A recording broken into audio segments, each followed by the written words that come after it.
Da li ste se ikada zapitali zašto nam sve dosadi posle par dana? Kupimo novi telefon, auto, haljinu ili cipele, u trenutku osjećamo radost, a ubrzo nas preplavi praznina. Nije problem u stvarima, već u dinamici univerzuma.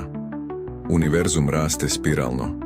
Spirala nikada ne pravi krug koji se ponavlja, već svaki put otvara novu putanju, novu nijansu iskustva. To znači da naša svest, baš kao i galaksija, ne može da ostane na istom mestu.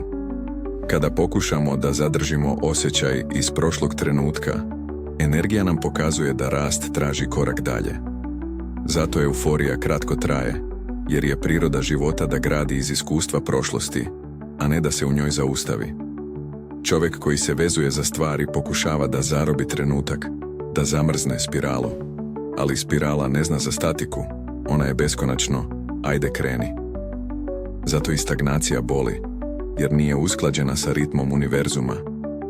Nauka već potvrđuje da naš mozak funkcioniše isto. Dopaminski sistem reaguje na novo, ne na ponavljanje. Kada novo postane staro, pad energije nas tera da tražimo sljedeći talas. Duhovni pogled samo ide dublje i kaže, razlog nije hemija u mozgu, već kod univerzuma u kojem je sve živo. Rješenje nije odbaciti stvari, već se ne vezivati za njih. Koristi ih, uživaj u trenutku, ali znaj da tvoja radost ne dolazi iz torbe, haljine ili auta, već iz unutrašnjeg poravnanja sa spiralom rasta.